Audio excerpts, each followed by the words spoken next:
அனைவருக்கும் அன்பு வணக்கம். மிக முக்கியமான 10 கேள்விகளை நம்ம பார்க்கலாம். இந்த கொஸ்டினை பொறுத்த வரைக்கும் ப்ரீவியஸ் இயர்ல கெமிஸ்ட்ரி சம்பந்தமா கேட்கப்பட்ட கேள்விகளை நம்ம பார்க்க போறோம். இது தியாழ் அகாடமியில நடந்த வாரத்தேர்வு 1. ஓகேங்களா? இதுல ஆல்ரெடி 20 கேள்விகளை நம்ம பார்த்துட்டோம். ஃபர்ஸ்ட் 10 கேள்விகள் சுற்றுச்சூழல் சம்பந்தமா நம்ம பார்த்தோம். அதுக்கப்புறம் 10 கேள்விகள் பிசிக்ஸ் சம்பந்தமா நம்ம பார்த்தோம், இயற்பியல் சம்பந்தமா. சோ அடுத்த 10 கேள்விகள் பாத்தீங்கன்னா கெமிஸ்ட்ரி சம்பந்தப்பட்ட மிக முக்கியமான 10 கேள்விகளை நம்ம பார்க்கலாம். சோ அடுத்தடுத்த கொஸ்டின் நம்ம பார்க்கும்போது இதனுடைய ஸ்டாண்டர்ட் ஆஃப் கொஸ்டின்ஸ் பாத்தீங்கன்னா கொஞ்சம் அதிகமாயிட்டே இருக்கும். பட் இதெல்லாமே பாத்தீங்கன்னா பேசிக்ஸ் தான், ஆனா நிறைய விஷயம் தெரிஞ்சுக்கலாம். ஓகேங்களா? First question, who proposed the modern periodic law? நவீன ஆவர்த்தன அட்டவணையை யாரு ப்ரப்போஸ் பண்ணது அப்படின்னு கேட்டீங்கன்னா the correct answer Henry Moseley. இந்த ஹென்ரி மோஸ்லியை பொறுத்த வரைக்கும் இவர் long form of modern periodic டேபிளை கண்டுபிடிச்சவர் அப்படின்னு சொல்லுவாங்க. நீண்ட ஆவர்த்தன அட்டவணையை கண்டுபிடிச்சவர் அப்படின்னு சொல்லுவாங்க. இவரை பொறுத்த வரைக்கும் 7 ரோ. ஓகேங்களா? ரோ அப்படின்னா இன்னொரு பேர் பாத்தீங்கன்னா பீரியட் அப்படின்னு சொல்லுவாங்க. பீரியட் அப்படின்னு சொல்லுவாங்க. அதுக்கப்புறம் 18 தொகுதிகள், காலம் பாத்தீங்கன்னா 18 தொகுதிகளை பாத்தீங்கன்னா இவர் அரேஞ்ச் பண்ணி வச்சிருந்தாரு. ஓகேங்களா? இந்த ஹென்ரி மோஸ்லி ஃப்ரம் ரஷ்யா. அதே மாதிரி இவர் முக்கியமா ஏன் இவரை நவீன ஆவர்த்தன அட்டவணை தந்தை அப்படின்னு சொல்றாங்களா? இவரு தான் இந்த தனிமங்களை பேஸ்ட் ஆன் அட்டாமிக் நம்பர், அணு எண் அடிப்படையில வகைப்படுத்தணும் அப்படிங்கறத தெல்ல தெளிவா சொல்லியிருப்பாரு. அட்டாமிக் நம்பர் அப்படின்னா என்ன? ஒரு அணு இருக்கு அப்படின்னா அந்த அணுக்கு நியூக்ளியஸ் உட்கரு இருக்கும், அப்புறம் அதை சுத்தி நிறைய ஆர்பிட்டல் பாத்தீங்கன்னா இருக்கும். இப்ப இதுல ஒரு அணு இருக்கு அப்படின்னா அதனுடைய உட்கருக்குள்ள புரோட்டானும் நியூட்ரானும் இருக்கும். அதனுடைய வெளி அந்த ஷெல்லுல கூட்டுல பாத்தீங்கன்னா எலக்ட்ரான் சுத்திக்கிட்டு இருக்கும். ஓகே, இந்த நம்பர் ஆஃப் அட்டாமிக் நம்பர் அணு எண் அப்படின்னா என்னன்னா ஒரு ஆட்டத்துல இருக்கக்கூடிய புரோட்டானோட எண்ணிக்கை, இல்லனா எலக்ட்ரானோட எண்ணிக்கை அப்படின்னு சொல்லுவாங்க. ஓகே, அப்ப அட்டாமிக் நம்பர் அப்படின்னா number of proton or number of electron. ஏன்னா 10 புரோட்டான் இருக்குன்னா ஒரு ஆட்டத்துல 10 புரோட்டான் இருக்குன்னா 10 எலக்ட்ரான் தான் இருக்கும். சோ அணு எண் அப்படிங்கிறது அதுல இருக்கக்கூடிய புரோட்டான் எண்ணிக்கையை வச்சுதான் வகைப்படுத்தணும் அப்படின்னு இவர் தான் சொல்லியிருப்பாரு. இதுக்கு முன்னாடி உள்ளவங்க எல்லாருமே அட்டாமிக் மாஸ், அணு நிறைய வச்சு வகைப்படுத்திட்டு இருந்தாங்க. அதாவது ஒரு எலிமெண்ட் எடுக்கிறாங்கன்னா அதனுடைய வெயிட்டை வச்சு வரிசைப்படுத்தினாங்க. அது எல்லாமே சரியா வரிசைப்படுத்த முடியல. லேட்டரா பேஸ்ட் ஆன் புரோட்டான் எண்ணிக்கை, ஒரு அணுல இருக்கக்கூடிய புரோட்டான் எண்ணிக்கையை வச்சு வகைப்படுத்தினாரு. அதுதான் ஹென்ரி மோஸ்லி. அதனால இவரை நவீன ஆவர்த்தன அட்டவணையின் தந்தை அப்படின்னு சொல்லுவாங்க. Henry Moseley from Russia. Atomic mass அப்படின்னா என்னன்னா ஒரு ஆட்டத்துல இருக்கக்கூடிய number of proton plus number of neutron, இது ரெண்டுத்தையும் சேர்த்த எண்ணிக்கை தான் அட்டாமிக் மாஸ், நிறைய அப்படின்னு நம்ம சொல்லுவோம். இந்த கொஸ்டின் மாடர்ன் பீரியாடிக் லான்னா ஹென்ரி மோஸ்லே தான். 1913 இவர் பாத்தீங்கன்னா பேஸ்ட் ஆன் அட்டாமிக் நம்பர், அணு எண் அடிப்படையில வகைப்படுத்தினார். அடுத்த கொஸ்டின் பாருங்க. The modern periodic table is arranged on the basis of, இதுதான் நான் சொன்னேன். நவீன ஆவர்த்தன அட்டவணை அப்படிங்கிறது அட்டாமிக் நம்பர், அணு எண் அடிப்படையில வகைப்படுத்தியிருக்காங்க. அணு எண் என்னது? Number of proton or number of electron. ஒரு அணுல இருக்கக்கூடிய புரோட்டான் எண்ணிக்கை மற்றும் இல்லைன்னா எலக்ட்ரானோட எண்ணிக்கை தான் அணு எண். இந்த அணு எண் அடிப்படையில தான் மாடர்ன் பீரியாடிக் டேபிள், நவீன ஆவர்த்தன அட்டவணை இப்போதைக்கு வரிசைப்படுத்திருக்காங்க. இப்போதைக்கு பாத்தீங்கன்னா 118 தனிமங்கள் கண்டுபிடிச்சிருக்காங்க இது வரைக்கும். 23rd question, which group of element is called noble gases? மந்த வாயுக்கள் அப்படின்னு எதை சொல்லுவாங்க? எந்த குரூப் அப்படின்னு சொல்லுவாங்க பாத்தீங்கன்னா 18வது குரூப் பாத்தீங்கன்னா மந்த வாயுக்கள் அப்படின்னு சொல்லுவாங்க. மந்த வாயுக்கள் எது அப்படின்னு கேட்டீங்கன்னா helium, neon, argon, krypton, xenon, Radon and கடைசியா கண்டுபிடிச்ச 118வது தனிமம் ஆகனசன். 118வது எலிமெண்ட்ஸ். இது எல்லாமே மந்த வாயுக்கள். மந்த வாயுக்கள்னா என்ன அப்படின்னா அதனுடைய கடைசி ஆர்பிட்டால் இருக்குல்ல, அது ஃபில்டா இருக்கும், முழுக்க முழுக்க ஃபில்டா இருக்கும். அதனால இது வேற எது கூடயும் ரியாக்ட் பண்ண முடியாது. இப்போ கடைசி கூட்டுல 2 எலக்ட்ரான் இருந்தா இது ஃபில்டு அப்படின்னு சொல்லுவாங்க. இல்ல அப்படின்னா 8 எலக்ட்ரான் இருந்தது அப்படின்னா இதை ஃபில்டு அப்படின்னு சொல்லுவாங்க. இப்ப 8 எலக்ட்ரான் இருந்தது அப்படின்னா அதுக்கு மேல இதால யாரு கூடயும் சேர முடியாது. அதனால இதை இனட் எலிமெண்ட் அப்படின்னு கூட சொல்லுவாங்க. யாரு கூடயும் ரியாக்ட் பண்ணாத எலிமெண்ட் இல்லைன்னா மந்த வாயுக்கள் அப்படின்னு சொல்லுவாங்க. ஸோ குரூப் 18 வந்து பாத்தீங்கன்னா நோபல் கேசஸ் அப்படின்னு சொல்லுவோம். எந்த குரூப்பை வந்து நோபல் கேசஸ் அப்படின்னு சொல்லுவோம்னா குரூப் 18 வந்து சொல்லுவோம். அடுத்த கொஸ்டின் பாருங்க, which element has the highest electronegativity?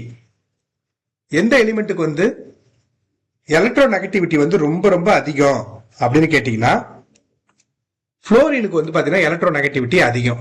புளோரினுக்கு எலக்ட்ரோநெகட்டிவிட்டினா என்ன அப்படின்னு கேட்டீங்கன்னா, எந்த ஒரு தனிமம் வந்து பாத்தீங்கன்னா எலக்ட்ரானை வந்து ஸ்ட்ராங்கா அட்ராக்ட் பண்ணுமோ ஈர்க்குமோ அதுக்கு வந்து எலக்ட்ரோநெகட்டிவிட்டி அதிகம். அப்போ ஒரு ஆட்டம் வந்து பாத்தீங்கன்னா எலக்ட்ரானை வந்து ஸ்ட்ராங்கா அட்ராக்ட் பண்ணுச்சுன்னா, வலிமையா அட்ராக்ட் பண்ணி இழுத்துது அப்படின்னா அதுக்கு வந்து எலக்ட்ரோநெகட்டிவிட்டி அதிகம்னு அர்த்தம். இதுல எதுக்கு எலக்ட்ரோநெகட்டிவிட்டி அதிகம்னா புளோரினுக்கு அதிகம். 25th question, which period in the periodic table contain the maximum number of element? எந்த பீரியட்ல வந்து நிறைய எலிமெண்ட் இருக்கு அப்படின்னு கேட்டீங்கன்னா மொத்தம் 7 பீரியட் இருக்குன்னு சொன்னோம். அதுல 6th பீரியட் இருக்கு இல்லையா, அந்த 6th பீரியட்ல தான் வந்து நிறைய நம்பர் ஆஃப் எலிமெண்ட் இருக்கு. எத்தனை இருக்குன்னு கேட்டீங்கன்னா 32 எலிமெண்ட் இருக்கு, இன்க்ளூடிங் லாந்தனைட்ஸ். ஓகேங்களா, லாந்தனைட்ஸ். இப்ப இதுல கொடுத்திருக்க ஆப்ஷன் பாத்தீங்கன்னா செகண்ட் அண்ட் தேர்ட், ரெண்டாவது ரோ மூணாவது ரோ பாத்தீங்கன்னா 8 எலிமெண்ட் மட்டும்தான் இருக்கு. 7th வந்து இன்கம்ப்ளீட்டா இருக்கு. ஓகேங்களா, சோ 6th பீரியட்ல தான் வந்து பாத்தீங்கன்னா 32 எலிமெண்ட் இருக்கு. அதனால இதுலதான் அதிக, எந்த பீரியட்ல வந்து அதிக தனிமம் இருக்குன்னா 6th பீரியட்ல இருக்கு. அடுத்து பாருங்க, lanthanide and actinide are placed separately. இதையே லாந்தனைடையும் ஆக்டினைடையும் தனியா செப்பரேட்டா வச்சிருக்காங்க அப்படின்னு கேட்டீங்கன்னா, இதுல வந்து F ஆர்பிட்டால் வந்து இன்கம்ப்ளீட்டா இருக்கும். ஆக்சுவலா வந்து F ஷெல்ல வந்து பாத்தீங்கன்னா எவ்வளவு இருக்கணும் அப்படின்னு கேட்டீங்கன்னா 14 எலக்ட்ரான் இருக்கணும். ஆனா இதுல 14 எலக்ட்ரான் இல்லாம இருக்கும் F ஷெல்ல, F கூட்ல. அதனால லாந்தனைட் அண்ட் ஆக்டினைட வந்து பாத்தீங்கன்னா தனித்தனியா வச்சிருக்கிறாங்க. ஏன்னு கேட்டீங்கன்னா F ஆர்பிட்டல் வந்து இன்கம்ப்ளீட்டா இருக்கு அப்படிங்கறனால இதை வந்து தனியா வச்சிருக்காங்க. Next question, which group contain the most reactive metal? எந்த குரூப்ல வந்து பாத்தீங்கன்னா மோஸ்ட் ரியாக்டிவ் மெட்டல் வந்து இருக்கும், அதிகமா வினை புரியக்கூடிய உலோகம் எந்த குரூப்ல வந்து பாத்தீங்கன்னா இருக்கும் மோஸ்ட் ரியாக்டிவ் மெட்டல் அப்படின்னு கேட்டீங்கன்னா குரூப் 1ல. குரூப் 1 வந்து பாத்தீங்கன்னா அல்கலி மெட்டல்ஸ் அப்படின்னு சொல்லுவாங்க. Alkaline metal. அல்கலி மெட்டல்னா என்ன அப்படின்னு கேட்டீங்கன்னா the lithium, sodium, potassium, rubidium, cesium, francium, இது எல்லாமே வந்து அல்கலி மெட்டல் அப்படின்னு சொல்லுவாங்க. ஏன் இது அல்கலி மெட்டல் அப்படின்னு சொல்றாங்க அப்படின்னா, இது வந்து தண்ணி கூட ரியாக்ட் பண்ணுச்சுன்னா, இது எல்லாமே lithium, sodium, potassium, rubidium, caesium, பிரான்சியம்னா தண்ணி கூட ரியாக்ட் பண்ணுச்சு அப்படின்னா இது பேசிக் சொல்யூஷனை வந்து ஃபார்ம் பண்ணும். அதனால இதை வந்து அல்கலி மெட்டல் அப்படின்னு சொல்றாங்க. ஒரு கார சொல்யூஷனை, அல்கலின் சொல்யூஷனை வந்து பேசிக் சொல்யூஷனை வந்து இது உருவாக்கும் தண்ணி கூட ரியாக்ட் பண்ணா. இதெல்லாம் தண்ணி கூட மிக்ஸ் பண்ணோம் அப்படின்னா இது பேசிக் சொல்யூஷனை உருவாக்கும். ஃபார் எக்ஸாம்பிள் வந்து சோடியம் இருக்குல்ல, அந்த சோடியம் வாட்டர் கூட சேர்ந்தது அப்படின்னா சோடியம் ஹைட்ராக்சைடு அப்படிங்கறத உருவாக்கும். இது ஒரு பேசிக் சொல்யூஷன். ஓகேங்களா, இது ஒரு பேஸ், காரத்தன்மையுடைய ஒரு பொருள். அப்ப இது எல்லாமே அப்படிதான், எல்லாமே வந்து தண்ணி கூட ரியாக்ட் பண்ணும்போது பேசிக் சொல்யூஷன் உருவாக்கும். அதனால இது அல்கலி மெட்டல் அப்படின்னு சொல்றாங்க. ஓகேவா, அடுத்தது பாருங்க, atomic size decreases across a period because. Okay, அதாவது பீரியட் ஒரு பீரியட் தாண்டி போக போக போக ஒரு பீரியட், மொத்தம் 7 பீரியட் இருக்கு இல்லையா, அது அடுத்தடுத்த பீரியட் போக போக அதனுடைய அட்டாமிக் சைஸ், அணுவோட அளவு வந்து குறையுதா. எதனால அப்படின்னு கேட்டீங்கன்னா, அதுல நியூக்ளியர் சார்ஜ் வந்து பாத்தீங்கன்னா அதிகமாகும். நியூக்ளியர் சார்ஜ் அதிகமாகறதுனால அதனுடைய அட்டாமிக் சைஸ் வந்து பாத்தீங்கன்னா டிக்ரீஸ் ஆகுது. So increase in nuclear charge. அதனாலதான் ஒரு பீரியட்ல இருந்து இன்னொரு பீரியடுக்கு போகும்போது அதனுடைய நியூக்ளியர் சார்ஜ் வந்து பாத்தீங்கன்னா இன்க்ரீஸ் ஆயிட்டே இருக்கிறனால அட்டாமிக் சைஸ் வந்து பாத்தீங்கன்னா குறையுது அப்படிங்கிறாங்க. ஓகேங்களா, அடுத்த question, which element was predicted by Mendeleev before its discovery? மெண்டலீவை பொறுத்த வரைக்கும் 1869ல இவர் வந்து ஒரு லா சொல்லியிருப்பார். லா ஆஃப் பீரியாடிசிட்டி அப்படின்னு சொல்லுவாங்க. லா ஆஃப் பீரியாடிசிட்டி அப்படின்னு சொல்லுவாங்க. அதே மாதிரியே பீரியாடிக் டேபிளோட ஷார்ட் ஃபார்மை கண்டுபிடிச்சவர் ஒரு தான். Short form of periodic table அப்படின்னு இவர் சொல்லுவாங்க. Long form of periodic table கண்டுபிடிச்சது யாருன்னு கேட்டீங்கன்னா Moseley. Short form of periodic table கண்டுபிடிச்சது யாருன்னா மெண்டலீவ் 1869. இவர் வந்து அப்பவே வந்து ஒரு 3 தனிமங்களை வந்து ப்ரெடிக்ட் பண்ணிருப்பாரு, கண்டுபிடிச்சு வச்சிருப்பாரு. அது எது எது அப்படின்னு கேட்கிறாங்க. All of the above is the right answer. ஏன் அப்படின்னு கேட்டீங்கன்னா இவரு கேலியம், ஜெர்மானியம், ஸ்காண்டியம் இது எல்லாத்தையுமே வந்து பாத்தீங்கன்னா ப்ரெடிக்ட் பண்ணிருப்பாரு. இது எல்லாத்துக்கும் ஒரு இடமும் விட்டு வச்சிருப்பாரு. ஓகேங்களா? எல்லாத்துக்கும் முன்னாடி ஏகா அப்படிங்கிற பேரை வந்து ஆட் பண்ணிருப்பாரு அவரு. All of the gallium, germanium, scandium இது எல்லாத்தையும் ப்ரெடிக்ட் பண்ணாரு Mendeleev. Last question. Which block of the periodic table contain transition element? Transition element அப்படின்னா இடைநிலை தனிமங்கள். இடைநிலை தனிமங்கள் அப்படின்னு சொல்லுவாங்க.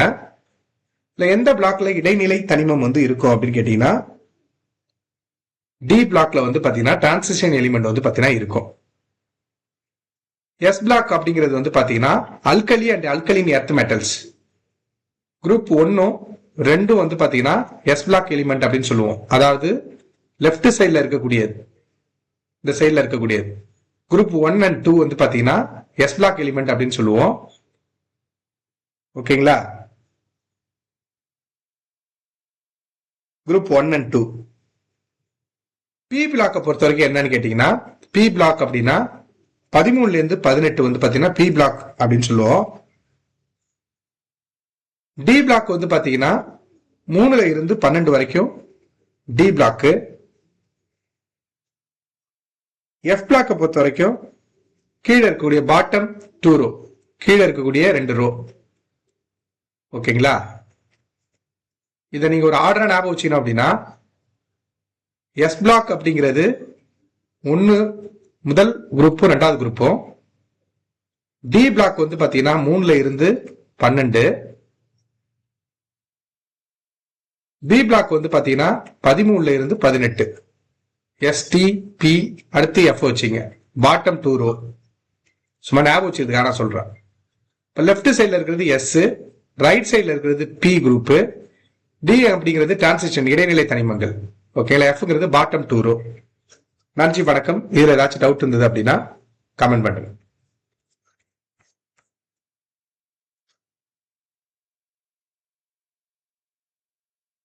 நம்ம தியாழ் அகாடமியில் அட்மிஷன் போயிட்டு இருக்கு for LDC and Pondicherry upcoming exam. தேவைப்படுறவங்க 9952787085 இந்த நம்பரை தொடர்பு கொண்டு அட்மிஷன் வந்து என்ரோல் பண்ணிக்கலாம். நன்றி.